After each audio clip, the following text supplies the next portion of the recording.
हम लोग chemistry start किए थे और इसमें पहला चैप्टर बेसिक केमिस्ट्री पढ़ना शुरू किए थे, ठीक है।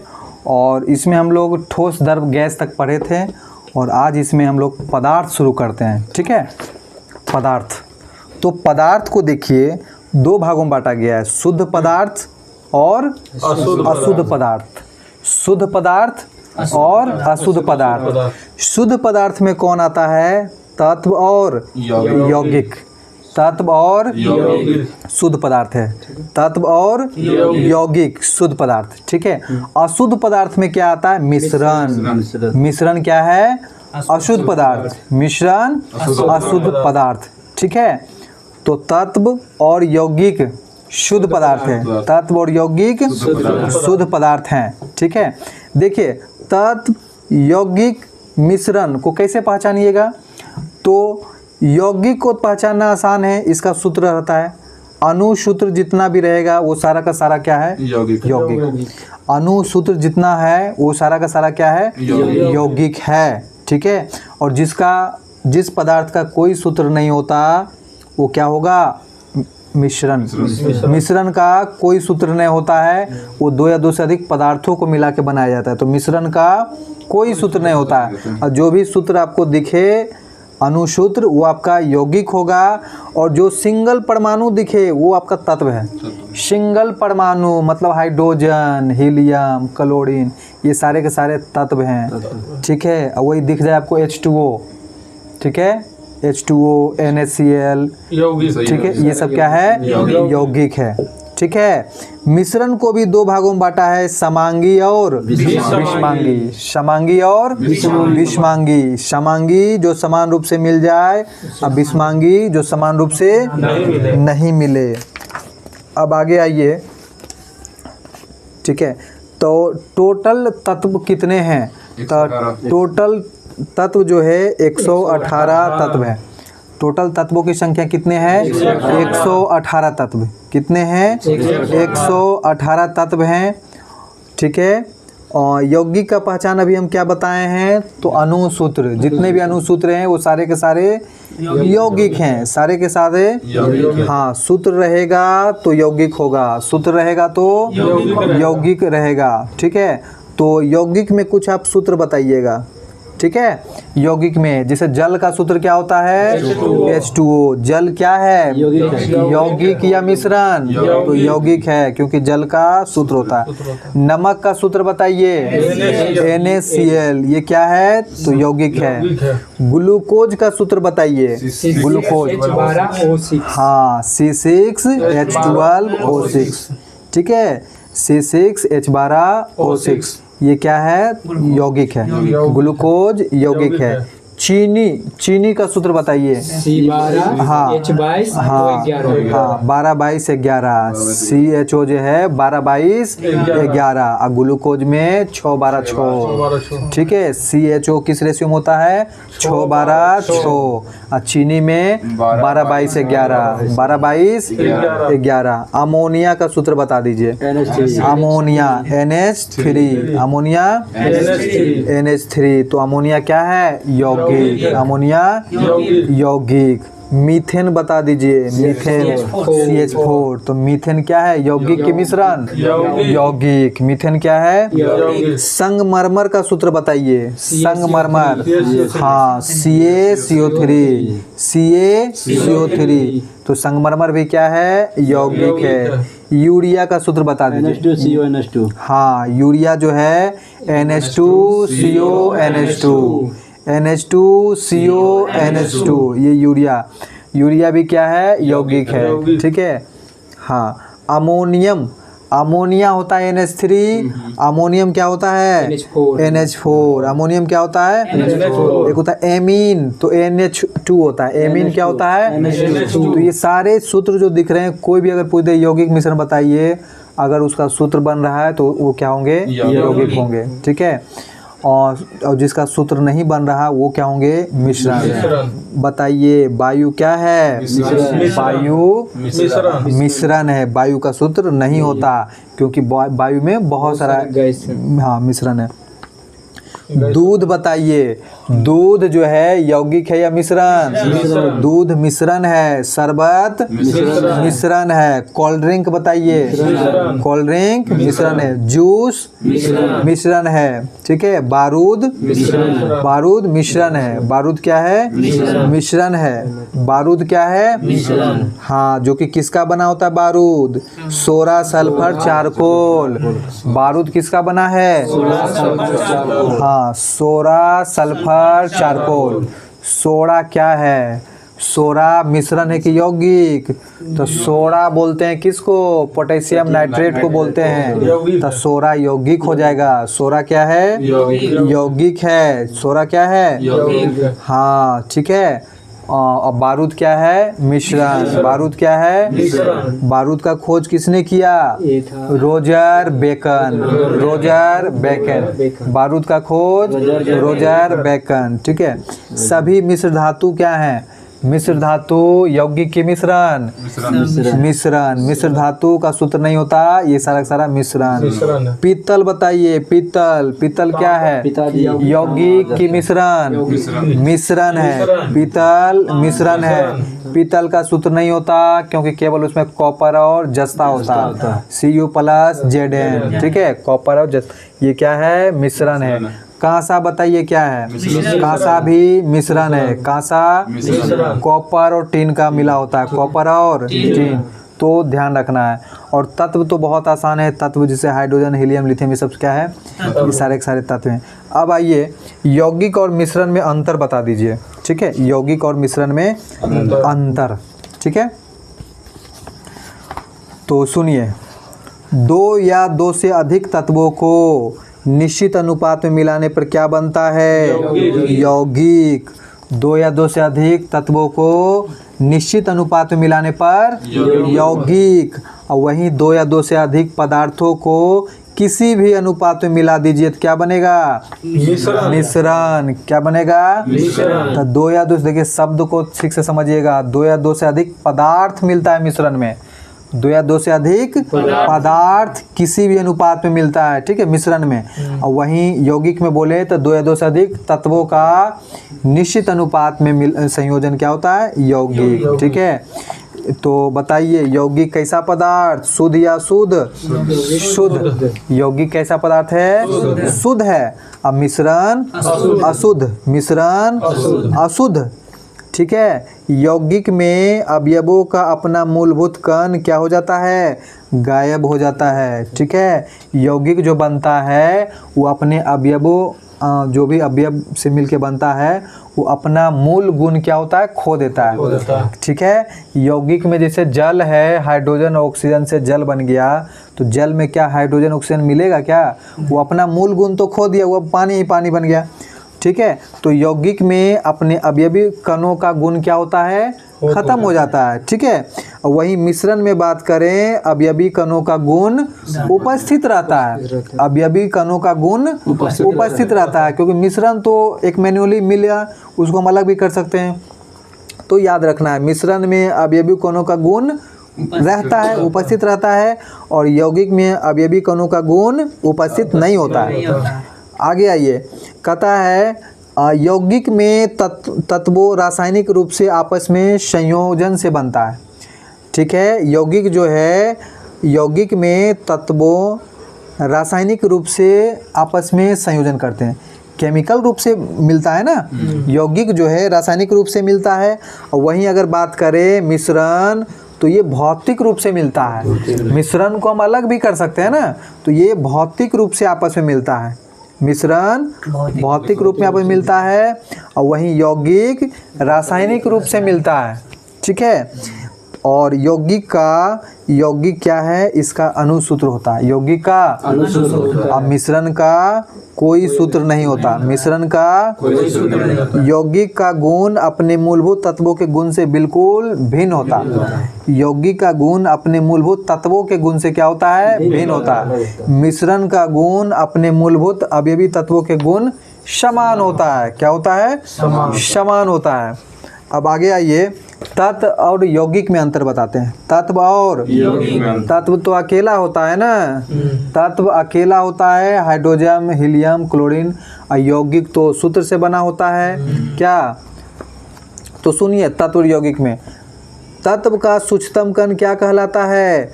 तत्व का सूक्ष्मतम कण परमाणु। तत्व का सूक्ष्मतम कण परमाणु। तत्व का सूक्ष्मतम, हाँ, यानी हाइड्रोजन H जो होता है उसके सूक्ष्मतम कण को क्या बोलेंगे? परमाणु। यौगिक के सूक्ष्मतम कण को क्या बोलेंगे? अणु। यौगिक का सूक्ष्मतम कण अणु। ठीक है, तो बहुत सारे अणु मिलके यौगिक का बनता है, तो यौगिकों का सूक्ष्मतम कण अणु। ठीक है, तत्व को किसी भी विधि द्वारा 2 या 2 से अधिक भाग में नहीं बांट सकते। तत्व को हम किसी भी विधि द्वारा 2 या 2 से अधिक भागों में नहीं बांट सकते हैं। ठीक है, तत्व को।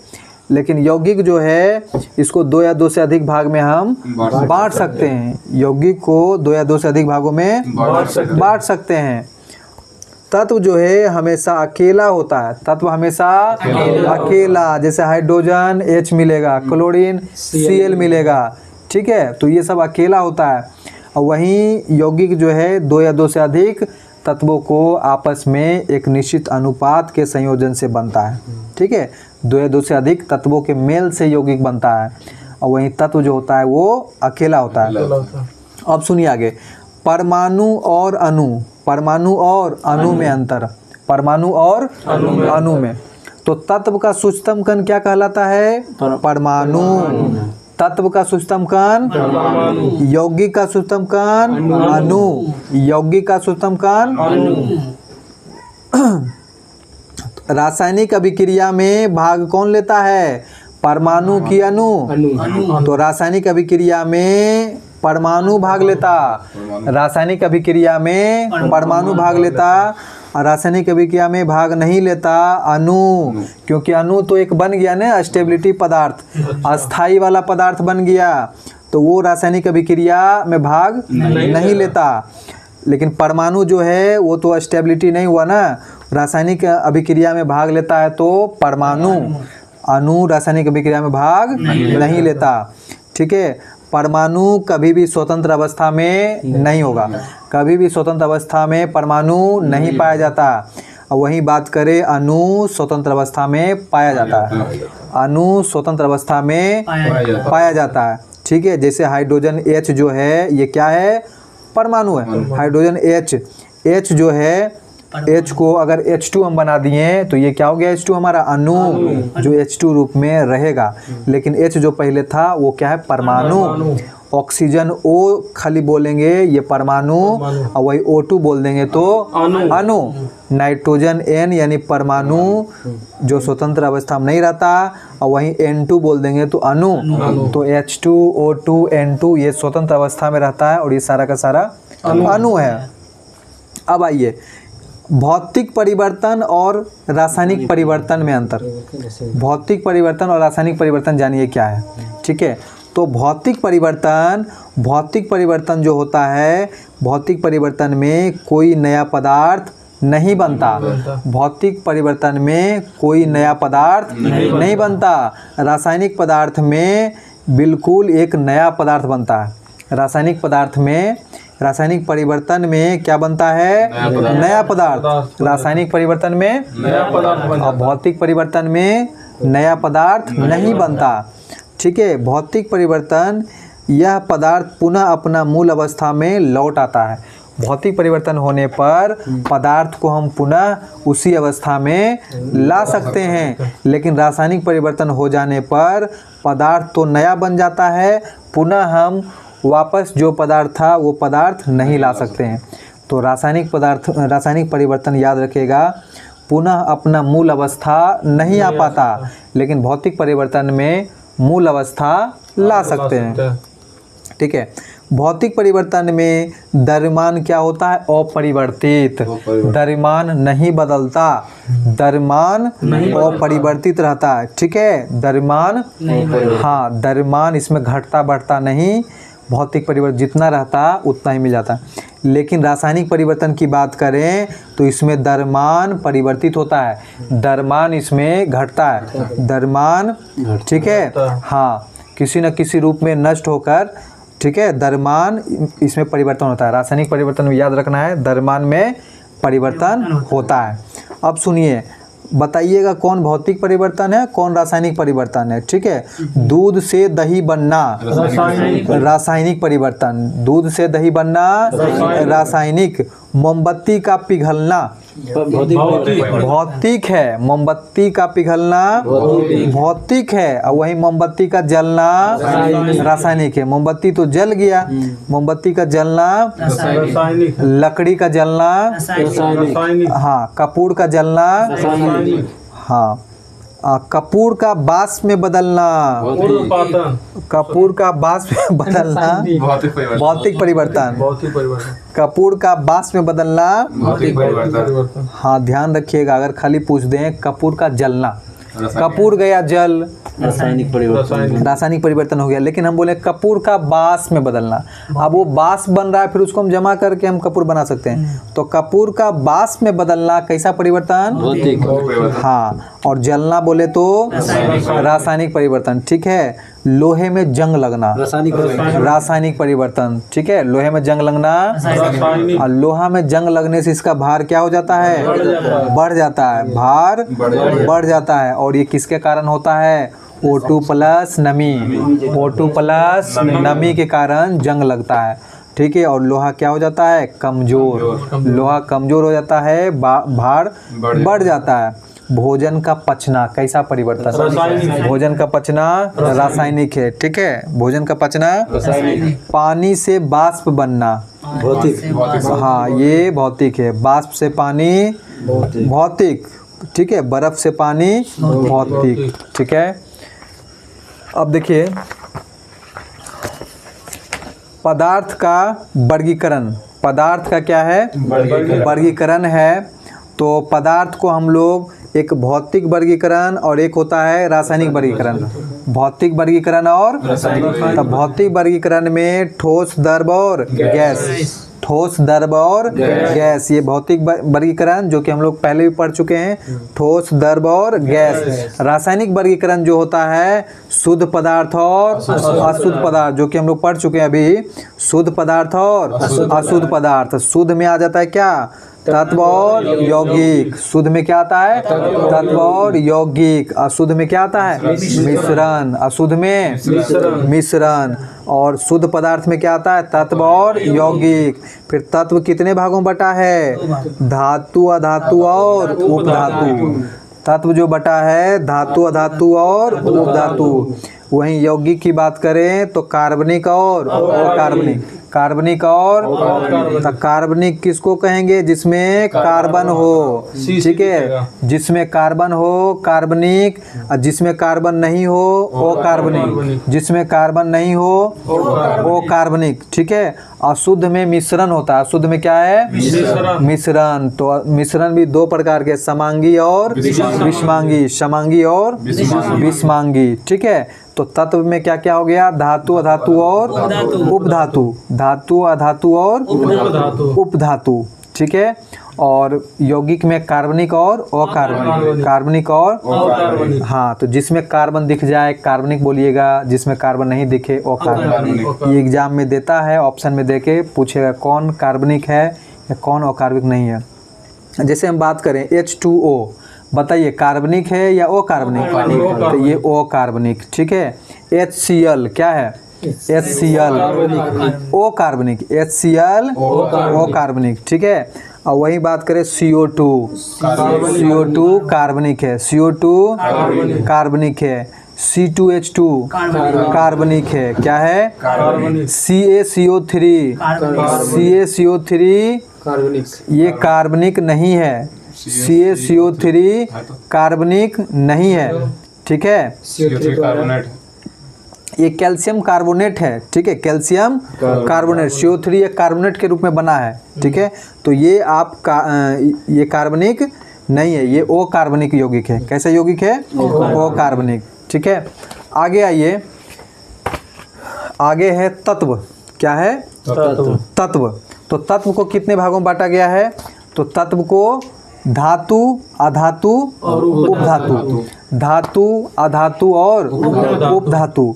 धातु की संख्या कुल कितना है? 91। धातु कितना है? 91 है। धातु 91। और अधातु कितना है? अधातु, तो अधातु है, इसका नंबर देखिए 20 से 22, कहीं 20 तो कहीं 22, ठीक है। तो 22 याद रखिए। धातु की संख्या 91, धातु कितना है? 91, और अधातु 22, अधातु 22। उपधातु की संख्या कितना है? 7। उपधातु की संख्या 7। उपधातु की संख्या 7। तो सुनिए, धातु का पहचान क्या है? तो धातु के अंत में कितना इलेक्ट्रॉन? 1, 2 या 3, ठीक है। धातु के बाहरी कक्षा में कितना इलेक्ट्रॉन? 1, 2, 3, ठीक है। जिसके बाहरी कक्षा में 1, 2, 3 इलेक्ट्रॉन हो, 1 या 2 या 3, ठीक है। बाहरी कक्षा में 1, 2, 3 इलेक्ट्रॉन, तो उसको हम क्या कहेंगे? धातु। और जिसके बाहरी कक्षा में 5, 6, 7, 5, 6, 7, वो होता है अधातु। 5, 6, 7 अधातु होता है। 5, 6, 7 अधातु। और 8 वाला भी अधातु होता है, लेकिन वो कैसा होता है? अक्रियशील अधातु, ठीक है। 8 वाला जिसके बाहरी कक्षा में 8 इलेक्ट्रॉन है वो अधातु है, बट वो अक्रियशील अधातु है, ठीक है। अक्रियशील या फिर उत्कृष्ट धातु बोलते हैं उसको, अधातु बोलते हैं, ठीक है। उपधातु की संख्या 7 है और उसके बाहरी कक्षा में कितना इलेक्ट्रॉन? 4। बाहरी कक्षा में 4, ठीक है। तो टोटल 1 से लेकर 8 तक याद रखिएगा। जिसके बाहरी कक्षा में 8 इलेक्ट्रॉन है वो अक्रियशील होता है और अधातु होता है, ये ध्यान रखिएगा। अक्रियशील और अधातु होता है, ठीक है। 4 से अगर कम है तो धातु, 4 से कम है धातु, 4 से ज़्यादा है अधातु, ठीक है। अगर 4 है तो उपधातु, 4 है तो उपधातु, ध्यान रखना है, ठीक है। अब देखिए, तो धातु में लोहा Fe होता है ना, Ag, Au, Cu, Zn, Co, ये सब क्या है? धातु है। ये सब क्या है? धातु, ठीक है। ये सब क्या है? धातु है। और अधिकांश अधातु क्या होते हैं? गैस होते हैं। अधिकांश अधातु क्या हैं? गैस होते हैं। अधिकांश अधातु गैस होते हैं, ठीक है। उपधातु की संख्या कितनी है? 7। तो उपधातु की संख्या 7 है। याद रखिएगा कौन कौन है? Boron, silicon, germanium, boron, silicon, germanium, arsenic. एक ग्रुप में याद रखिए, boron, silicon, germanium, arsenic. Boron, silicon, germanium, arsenic. और 3 गो और क्या है? Antimony, tellurium, polonium. Antimony, tellurium, polonium, 7 गो हो गया। Boron, silicon, germanium, arsenic. Boron, silicon, germanium, arsenic. Antimony, tellurium, polonium. Antimony, tellurium, polonium, ठीक है। अब सुनिए, भूपर पट्टी में तत्वों का क्रम। भूपर पट्टी पे सबसे ज़्यादा मात्रा में कौन सा तत्व है? तो सबसे अधिक तत्व कौन सा है? ऑक्सीजन। भूपर पट्टी पे सबसे ज़्यादा क्या पाया जाता है? ऑक्सीजन। उसके बाद सिलिकॉन है। ऑक्सीजन के बाद क्या है? सिलिकॉन। फिर क्या है? एल्युमिनियम, ठीक है। उसके बाद क्या है? लोहा। हाँ, लोहा, ठीक है। तो ऑक्सीजन, सिलिकॉन, एल्युमिनियम, लोहा। ऑक्सीजन, सिलिकॉन, एल्युमिनियम, लोहा। इस प्रकार बताइए, भूपर पट्टी पर सर्वाधिक तत्व कौन सा पाया जाता है? ऑक्सीजन। भूपर पट्टी की बात कर रहे हैं, वायुमंडल में नहीं, ठीक है। भूपर पट्टी पे सर्वाधिक तत्व कौन सा? ऑक्सीजन, सबसे अधिक। भूपर पट्टी में सर्वाधिक धातु बताइए। धातु बोलेगा तो एल्युमिनियम। भूपर पट्टी में एल्युमिनियम, ठीक है। तो ऑक्सीजन, सिलिकॉन, एल्युमिनियम, लोहा, यही है ना क्रम? ऑक्सीजन, सिलिकॉन, एल्युमिनियम, लोहा। तो ऑक्सीजन जो है ये एक तत्व है, और ऑक्सीजन क्या है? धातु। क्या है? धातु। ऑक्सीजन अधातु है। अगर बोले कि बताइए भूपर पट्टी पे सर्वाधिक मात्रा में पाए जाने वाला अधातु कौन? अधातु में ऑक्सीजन मारिएगा। तत्व कौन? एल्युमिनियम। ऑक्सीजन। ठीक है, तत्व में ऑक्सीजन। तत्व बोले या धातु बोले? ऑक्सीजन। अगर धातु करके पूछे सर्वाधिक धातु बताइए, एल्युमिनियम। धातु में एल्युमिनियम। मानव शरीर में सर्वाधिक तत्व बताइए क्या पाया जाता है? तो मानव शरीर में सबसे ज्यादा मात्रा में ऑक्सीजन। मानव शरीर में सर्वाधिक मात्रा में तत्व कौन सा है? ऑक्सीजन। मानव शरीर में सर्वाधिक यौगिक के रूप में क्या पाया जाता है? यौगिक के रूप में जल। यौगिक के रूप में जल H2O, और तत्व के रूप में ऑक्सीजन। ठीक है, मानव शरीर में। तो मानव शरीर में सबसे ज्यादा जल पाया जाता है। क्या पाया जाता है? जल। उसके बाद प्रोटीन, उसके बाद फिर फैट, कार्बोहाइड्रेट।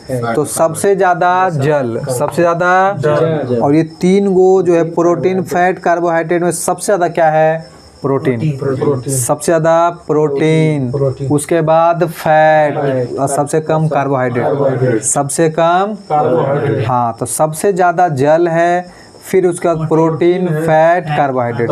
तो प्रोटीन, फैट, कार्बोहाइड्रेट में प्रोटीन सबसे ज्यादा है, उसके बाद फैट है, और सबसे कम क्या है? कार्बोहाइड्रेट है। ठीक है, क्या है? कार्बोहाइड्रेट। उसके बाद देखिए अणु, मॉलिक्यूल।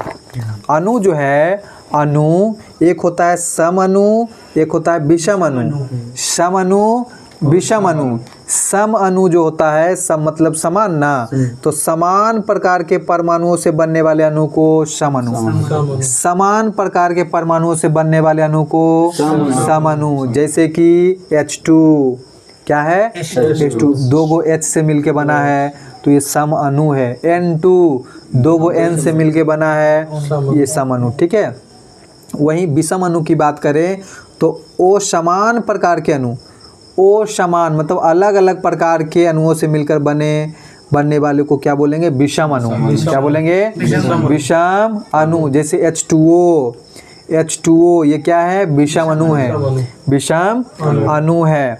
और वहीं अगर बोले P4 क्या है? ये सम अणु है। ठीक है, तो ध्यान रखना है H2, N2, O2 इसको एक समझ के तत्व नहीं बोल देना है। जैसे ही H2 आ गया, केवल H रहेगा तब ना तत्व हुआ। H2, N2 आया तो ये तो दो गो है और एक ही प्रकार का है, तो इसको हम अणु ही बोलेंगे, सम अणु है ये। ठीक है, और वहीं H2O, CO2 तो ये सब विषम अणु। ठीक है, सम अणु, विषम अणु, ये दोनों अणु हैं और एक प्रकार के यौगिक हैं। ठीक है, परमाणुकता किसको कहते हैं? परमाणुकता, तो अणु में परमाणुकता खूब पूछता है। परमाणुकता किसको कहते हैं? अणु में उपस्थित परमाणुओं की संख्या को परमाणुकता कहते हैं। परमाणुकता परमाणुओं की संख्या को, ठीक है, वो भी अणु में उपस्थित परमाणु को काउंट कर लेंगे कि कितना परमाणु है। ठीक है, जैसे H2 है तो इसमें कितना परमाणु? तो दो गो। CO2 है, कितना परमाणु? तीन गो। ये काउंट करना है।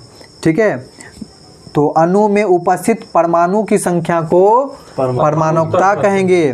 तो जितने भी अक्रिय गैस हैं उसके परमाणुकता कितना होता है? एक। जितने भी अक्रिय गैस हैं तो अक्रिय गैस की संख्या कितना है?